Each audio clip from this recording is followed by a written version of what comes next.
제가 단식을 한다고 해서 일을 포기하지는 않을 것입니다. 검찰 수사 역시 전혀 지장받지 않을 것입니다.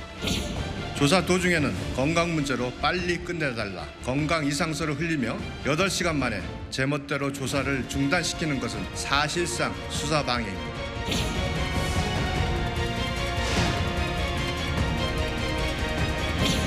이화영 부지사에게 방북 비용 보고받은 적 없다는 입장 그대로십니까? 그렇게 말씀드렸습니다. 그 쌍방울 관련해서 대표님 빼고 전부 다 혐의를 인정했는데 이것도 검찰이 조작한 거라고 보십니까?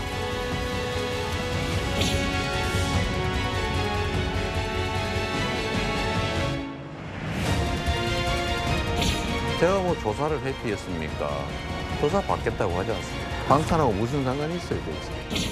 다음 패는 입원입니다. 그리고 그 다음 패는 휠체어 출석입니다.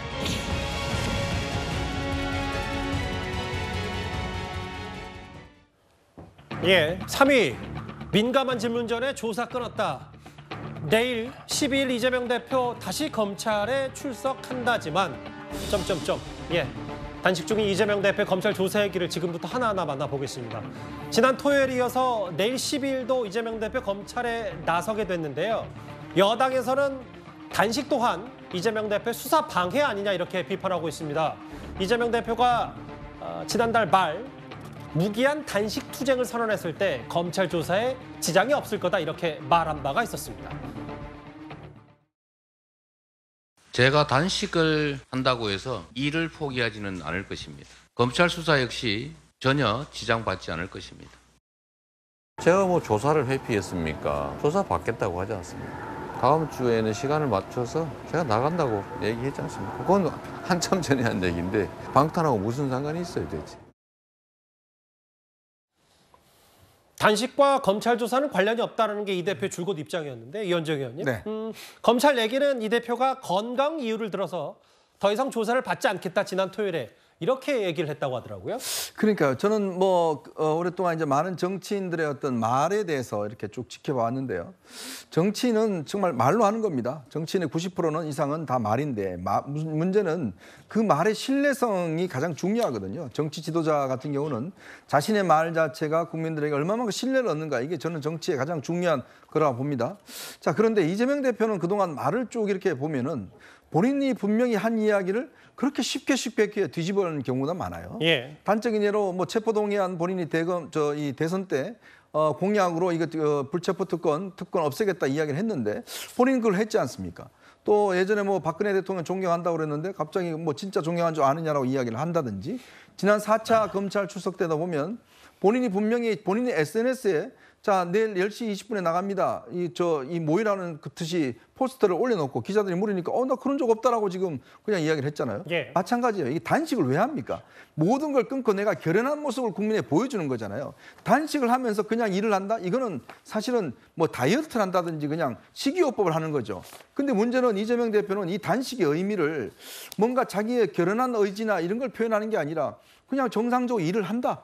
그러면서도 단식을 한다. 저는 이게 두 가지의 어떤 서로 정반대의 지금 컨셉을 갖고 하는 거거든요. 근데 아시겠지만 단식을 10일 이상 한 사람이 검찰 조사를 어떻게 그냥 제대로 받겠습니까? 예. 상적으로 있을 수 없는 일이거든요. 근데 있을 수 없는 일을 그렇게 하겠다고 했는데 결과는 어떻게 됐습니까? 결국 단식을 한다는 이 때문에 제대로 조사를 못 마쳤지 않습니까? 자, 그러니 이재명 대표가 뭘 말을 하면 이게 말 자체가 그다음에 분명히 아닌데도 불구하고 자꾸 그렇게 이야기를 하는 거거든요. 예. 마찬가지입니다. 그래서 결국은 본인이 사인도 하지 않고 지금 나왔다가 내일 다시 나간다고 하는데 제가 볼 때는 결국 국민적 비난이 많습니다. 왜냐? 본인이 당당하게 검찰서 받겠다라고 했음에도 불구하고 왜 서명을 안 한 것인지 이제 그런 것에 비난이 있으니까 어제까지만 하더라고 전혀 10일 안 나가겠다 이야기를 했잖아요. 그런데 이런 비난이 워낙 많으니까 내일 오후에 나가서 뭐 서명을 하는 그런 절차를 밟을 것 같습니다. 단식이 수사방해 아니냐. 그게 뭐 여권의 시각, 검찰의 시각인 것 같고요. 아까 잠깐 언급하셨던 그 얘기. 그러니까 이재명 대표의 지난 토요일 검찰 조사 때 가장 많은 논란거리가 있는 분이 바로 신문 조서에 서명하지 않은 겁니다. 화면 만나보겠습니다. 조사 열람은 마무리를 하고 나오신 걸까요? 한 3분의 1 정도밖에는 검토를 못하고 열람을 중단하고 그냥 나오는 길입니다. 피의자 신문조서 아닙니까? 네. 한 120페이지 정도 된다고 하는데 한 30여 페이지 약 한 40페이지 정도 봤을까요? 취지가 좀 반영이 안 되는 부분들이 너무 많다. 그래서 이게 보완하고 이렇게 하는데도 한계가 있는 것 같다. 그러다 보니까 더 이상 열람의 의미가 없는 것 같다라고 그냥 나오신 거죠. 이재명 대표의 뜬금없는 단식에는 다 계획이 있었습니다. 출석 전 당당하게 조사에 임하겠다는 말은 역시 허언에 불과했고 검찰의 조사 자체를 무력화시키기 위한 또 하나의 꼼수가 등장한 셈입니다. 기상천외한 사법 방탄 기법들이 난무하는 모습에 웬만한 범죄 피의자들도 혀를 내두를 지경했거든요. 단식으로 인한 건강 악화를 핑계 삼아 검찰 수사를 끝끝내 회피하는 이 대표의 모습을 보니 여의도 반치광이라는 수식어를 붙여도 손색이 없어 보입니다. 수원지검 안에서 벌어지는 하나일 텐데 이 대표와 검찰의 시각은 180도 다릅니다. 이 대표에게는 본인이 얘기한 거에 취지가 반영 안 된 부분이 많아서 진술조서 쓴 부분, 쭉 타이핑한 부분에 반영할 때 한계가 있었다는 얘기인데 검찰에게는 정작 어느 부분이 누락됐는지 이재명 대표 측이 답하지도 않고 일방적으로 나갔다.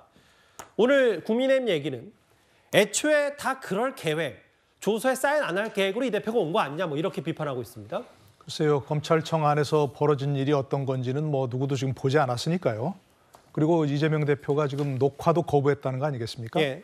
그러니까 지금 이재명 대표와 검찰 측의 주장만 난무할 뿐이니까 어느 쪽이 사실인지는 파악할 수 없습니다. 처음부터 그런 의도였는지는 잘 모르겠습니다만 결과적으로 보면 그렇게 추정할 수 있는 그런 그건 있다고 생각합니다. 만약에 검찰이 소환하는데 처음부터 소환에 응하지 않았다, 출석하지 않았다, 그래도 분명히 또 검찰 수사에 비협조적이다 이렇게 비난을 받았겠죠. 또 체포영장 빌미도 청구의 빌미도 될 수 있는 그런 부분이고요. 또 출석해서 진술 거부하면 그것도 왜 출석했느냐 하는 비난 받을 수 있지 않겠습니까? 예. 그런데 일단 출석했습니다. 조사에 응했습니다. 그리고 진술을 하고 나서 진술을 조서에 날인하지 않았다? 이렇게 되면 사실은 출석하지 않은 효과가 나버리는 거죠. 진술을 거부한 효과가 나버리는 거죠. 그러니까 실제로 출석하고 진술에 응하고 다 조사에 응했지만 도장을 찍지 않음으로써 결국은 그것은 증거로 사용할 수 없는 그렇죠. 그런 일이 돼버리니까 처음부터 그런 계획이 있었지 않느냐. 결과적으로 보면 그렇게 추정할 수밖에 없는 상황이죠. 현재로서는. 뭐가 좀 잘못됐으면 잘못됐다고 검찰이 얘기를 하면 되는데 뭐가 빠졌는지 답하지도 않고 일방적으로 조사를 끊었다는 게 검찰의 얘기고 몇 가지의 언론 보도를 저희가 좀 종합해 볼까요? 검찰 수원지검 안에서 어떤 일이 있었는지. 조사 자체를 무효하고 이거를 검찰의 구속영장 청구를 지연시키기 위한 시간 끌기 작전 아니냐. 또 하나 이런 내용도 있어요. 설전 변호사님. 저 화면을 좀 같이 보면. 검찰은 구체적인 근거도 제시하지 않고 주장만 나열했다는데 검찰 얘기는 질문과 무관하게 장황하게 이 대표가 답변했고 말꼬리 잡기식으로 답변으로 일관했다. 검찰에 나왔지만 사인도 안 하고 답변 태도도 불성실했다. 이게 검찰이 하고 싶은 말 같거든요. 그러니까 서로 같은 그 저서를 보고 서로 달리 얘기하는 부분은 서로 강조하는 점이 다르기 때문에 그렇게 얘기한다고 봅니다. 이제 이재명 대표 측에서는 검찰의 구체적 근거를 제시하지 않고 이것만 이렇게 물어보는 것이 어찌 보면 본인으로서는 직접적인 증거가 그렇게 차고 넘친다고 하는데 그러면 조사 과정에서 보여줄 수 있는 거 아니냐. 근데 이제 검찰에서는 그러겠죠.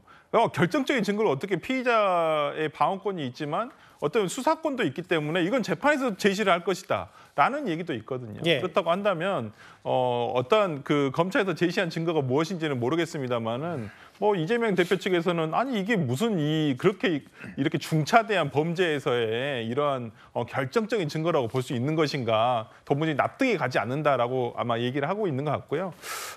아마 이제 검찰에서 얘기하고 있는 장황한 답변이라는 것은 아마 이 전체적인 이재명 대표가 도지사로서 업무 수행을 하면서 이 일과 구체적으로 지시를 하거나 이러한 것이 없음에도 불구하고 이러한 것들을 설명하는 것들을 아마 본인들 검찰 입장에서는 이재명 대표의 설명을 장황한 답변으로 인식한 것 같습니다. 건강상을 이유로 조사 끊었다. 그리고 질문과 무관한 장황한 답변을 했다. 그리고 그 이후에 진술조서 검토하는 부분에 대해서 사인하지 않고 돌아간 이유가 왜 누락했는지도 이 대표 측이 제대로 아직 안 하고 퇴실했다. 이게 검찰의 얘기인데 김은식 교수님. 네. 여러 또 보도를 종합해 보면 한 화면에 이렇게 좀 정리가 되거든요. 이게 검찰 조사를 받으면 하나씩 하나하나 이제 뭐 검사들이 생각하는 하이라이트 부분까지 네. 핵심 질문을 가는 와정인데 방북 비용 300만 달러를 쌍방울이 대신 내던지를 보고받았냐라고 했더니 핵심 질문이 나오니까 조사를 끝내자고 했다. 뭐 이런 얘기까지 좀 뒤에서 흘러나오고 있습니다. 이제 검찰 쪽에서 이제 설명하는 게 이제 저런 내용으로 이제 기사화가 된 것 같은데요. 저게 사실이라고 한다면 굉장히 치밀하게 검찰 조사에 임하는 전략을 짠 것 같아요. 일단 출두를 해야 됐고, 예. 출두를 해서 조사는 받았는데 정작 이제 그 검찰도 120페이지 넘는 오랜 그 질문을 많이 준비했을 거 아닙니까? 질문하다 보면 결국 이제 본론 안으로 들어가는 거거든요. 그렇죠. 그러면 뭐 가장 중요한 게 방북병 300만 달러 대납 의혹이니까 관련된 경기도지사 직인이 찍힌 공문도 뭐 들이밀었을 것이고 이화영 부지사의 진술도 이제 보여줬을 것이고 하다가 결국 제일 중요한 질문이 저거 아니었겠습니까? 방북비용 300만 달러를 쌍방울이 대납한 거에 대해서 알고 있었느냐고 물어봤더니 거기서 끊어놨다는 저 기사가 나온 거잖아요. 그렇다고 한다면 예. 조사에 임했지만 조사의 본질과 핵심에서는 조사를 거부한 게 되는 겁니다. 저는 그런 부분에 주목을 하고 더욱더 제가 좀 이해하기 힘든 것은 그러면 6시간이든 5시간 조사를 받은 내용에 대한 질문에 대한 답변이 있을 거 아니에요. 그 답변이 장황한 뭐 설명이든 쓸데없는 설명이든 간에. 그리고 그 답변을 검사가 다 적게 돼 있습니다. 그리고 나중에 그 시간까지 했던 조사 내용을 본인이 일일이 다 넘기면서 동의하면 열람해서 그 날인을 하는 거거든요. 근데 그걸 거부했다는 거거든요. 저는 그 대목에서 저도 고소고발 당해서 조사를 받아본 입장에서 보면 예. 몇 시간 조사를 받습니다. 그러면 당연히 수사관은 이 부분에 대해서 어떻게 생각하냐고 물어보죠. 그럼 저는 죄가 없고 잘못이 없다고 생각하면 굉장히 적극적으로 내가 생각하는 내 정당함과 내 결백함과 이걸 설명을 합니다. 그걸 다 반영해서 답변을 씁니다. 그리고 나서 조사가 다 정리가 되면 마지막에 열람을 다 합니다. 열람을 하면 저도 그런 경우가 있어요. 아, 이거 내가 말한 취지랑 조금 다르게 뉘앙스가 났다. 이걸 좀 고쳐주세요. 예. 그러면 수사관이 동의하면 수사관이 거기서 고쳐줍니다. 그렇게 해야 마무리가 다 끝나고 제가 날인을 하는 거거든요. 그런데 왜 그걸 날인을 중간에 거부했는지 저는 그 대목도 굉장히 정상적이지 않다. 왜냐하면 그때그때 질문하고 그때그때 답변해가지고 다 타이프를 치고 정리를 한 건데 마지막에 이 열람하면서 중간에 끊었다는 것은 무언가 그 이재명 그 대표 입장에서는 그 부분에 대해서는 열람을 동의할 수 없는 무언가 획기적이거나 아니면 빼도 박도 할 수 없는 어떤 뭔가가 있지 않았는가. 저는 그 대목에서 중단을 시키지 않았는가. 이런 의혹이 제기될 수밖에 없는 상황이다. 그래서 굉장히 이례적이고 특이한 저는 조사 방식이라고 생각합니다. 저기 자막에 잘 나오네요. 일부 보도에 따르면 검찰이 이제 정말 주요 질문, 핵심 질문을 물으려고 하니 이재명 대표가 조사를 끝냈다. 뭐 이제 검찰이 그 수원지검 안에서 있던 일을 뒤늦게 언론을 통해 밝힌 내용이기도 하지만 이렇습니다. 불성실한 검찰 조사 태도, 검찰에 나왔지만 나오지 않은 것과 다름이 없는 거 아니냐는 게 검찰의 시각인 것 같고 태도 논란 말고도 사실 좀 더 수원지검 안에서 있었던 얘기를 좀 들어가 보면 이현정 의원님 네. 이런 얘기도 있더라고요. 동아일보 보도에 따르면 이재명 대표 대북 사업은 이화영 전 부지사가 자의적으로 할 수 있는 전결 사업이다라고 혐의를 전면 부인했더니 검찰 바로 이렇게 얘기했어요. 아니 당신 도지사 직인 찍힌 문건 있지 않냐라고 이 대표에게 들이밀었더니 이 대표에게는 기억 안 난다. 도지사 결재가 몇 건지 아느냐라고 검찰 측에 반문했다. 이 얘기도 있습니다. 이재명 대표는 기억력이 그렇게 좋지 않으신 분입니다. 잘 기억을 못 하시는 분이에요. 예전에 대장동 성남시 같은 경우도 보면 항상 결재란에 그 결재란에 없는 정진상 정책실장의 결재란을 따로 만들었습니다. 예. 그래서 정진상 시장이 결재를 하게 되면 이재명 시장이 결재를 하는 이런 스타일이었어요. 마찬가지입니다. 경기도도 거기 보면 정진상 정책실장이라는 자리를 따로 만들어서 항상 결재를 하게 됩니다. 그러니까 본인이 어떤 면에서 최종적인 책임을 지지 않기 위해서 정진상 실장을 이용했고, 자 전국의 17개 자치단체 중에서 광역자치단 중에서 평화부지사가 있는 거는 유일하게 경기도만 있습니다. 왜 그럴까요? 결국은 이재명 대표가 이게 이제 대선 후보가 되기 위해서는 결국 남북관계, 즉 진보 진영에서 남북관계 주도권이 없으면 이 대선 후보가 되기 어렵습니다. 그러니까 이화영 부지사를 이해찬 전 대표에게 추천을 받아서 평화부지사로 임명을 해서 남북관계를 총괄하게 만듭니다. 그리고 본인이 그 남북 관계 정상회담 하고 난 다음에 본인이 소외되니까. 예. 왜냐 문재인 당시 대통령이 박원순, 최문순 이 사람들만 데리고 이제 북한 가니까 안 되겠다 싶어서 결국 방북을 추진한 거 아니겠습니까? 근데 그거를 정결이라고요? 아니 도대체 얼마나 경기도지사가 중요한 일이 많길래 남북 관계 정도를 그냥 평화부지사 정결로 한다? 말이 안 되는 이야기죠. 아니 대통령이 남북 정상회담을 그냥 밑에 있는 통일부 장관이 정결로 처리합니까? 그건 있을 수 없는 일이거든요. 가장 중요한 일입니다. 특히 이거는요. 남북 관계 왔다 갔다 하는 거는 그냥 국가적인 사업과 연결될 수 있는 부분이에요. 근데 지금 다 이화영 부지사가 해놔놓고 이제 와서 자기가 문제가 되니까 지금 이화영이 다 정결했다라고 이야기하는 게 맞는 이야기인지, 더군다나 또 각각의 문서를 제출하니까 내가 이 사인하는 게 많은데 그걸 또 어떻게 하느냐. 그럼 뭐하러 경기도지사 하십니까? 결재라는 건요, 책임을 진다는 겁니다. 예. 결재라는 거는 그 자리에 맞는 사람이 내가 이걸 책임지고 한다는 게 바로 최종적인 결재예요. 그거를 기억하지 못하신다면 경기도지사 하지 말아야죠. 그런데 이제 와서 책임을 진다 그러니까 이건 내가 다 수만 건을 하는데 그걸 내가 어떻게 지금 기억이 하느냐?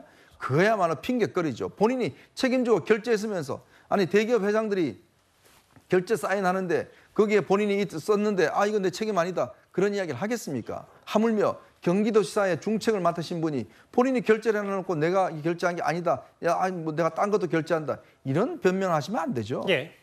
실제 이게 그 이화영 씨가 이제 조사를 받으면서 이제 뭐 설명한 부분이기도 한데, 이화영 씨가 이화영 평화부지사가 전 평화부지사가 이재명 당시 도지사보다 나이가 한 2살 정도 더 많습니다. 그리고 실제로 이재명 당시 도지사가 이화영 부지사를 영입을 했었을 때는 어찌 보면 본인이 어떤 약한 고리라고 할 수 있는 대북 사업이라든지 어떤 북한 전문가로서의 어떤 그 포지셔닝을 인정했기 때문에 예. 이화영 씨를 그 당시에 부지사로 영입을 한 거거든요. 예. 그러면서 보통 우리가 알고 있는 정무부지사는 있습니다만 그 명칭을 바꿔서 평화부지사로 한 거였어요. 예. 당시에 어찌 보면 이 둘 간의 관계를 보면 우리가 평상시에 예를 들어서 이재명 대표와 정진상 어떤 정책실장 같은 상하 관계, 어떤 지시를 받고 그 이행을 하는 그런 관계라기보다는 오히려 동등한 입장에서 이 업무를 맡기고 그다음에 이화영 평화부지사가 대북 사업에 관련한 얘기를 간간히 보고를 하는 형식으로 했었을 것이다. 이런 평이 많았고, 이화영 부지사도 당시 본인이 그렇게 무슨 말씀을 하는지 알겠지만 북한에 가는 건 이화영 전 부지사가 아니라 이재명 대표였잖아요. 그렇죠. 북한에 가려고 했던 건. 이 부분에 대해서는 예. 나중에 이제 더 밝혀지겠지만은 당시 경기도에서 인도적 사업으로서 대북 방북을 추진했던 것도 여러 가지가 있습니다. 당시에 예. 한 가지만 예를 들면 유진벨 재단에서 북한의 아동 결핵 환자들에 대한 그 결핵 예방접종 주사를 위해서 그 약을 전달하자. 물론 나중에는 이제 이루어지지는 않았습니다만 여러 가지 사업이 있었기 때문에 꼭 저는 이것과 관련됐다, 직접적인 원인이다 이렇게 얘기하기 좀 이르지 않느냐 생각합니다. 무슨 말씀인지 알겠고 앞으로 좀 지켜보긴 하겠지만 뭐 이화영 전 부지사나 이재명 대표 나이 여부와 혹은 이화영 전 부지사에게 생각보다 많은 권한을 줬다라는 부분도 검찰이 좀 밝혀내야 될 부분 합니다만, 본인이 사인한 걸 두고 본인이 너무 많이 사인해서 기억이 안 난다는 취지의 얘기는 분명히 검찰에게는 여러 가지 비판 포인트가 될 수는 있을 것 같아요. 네.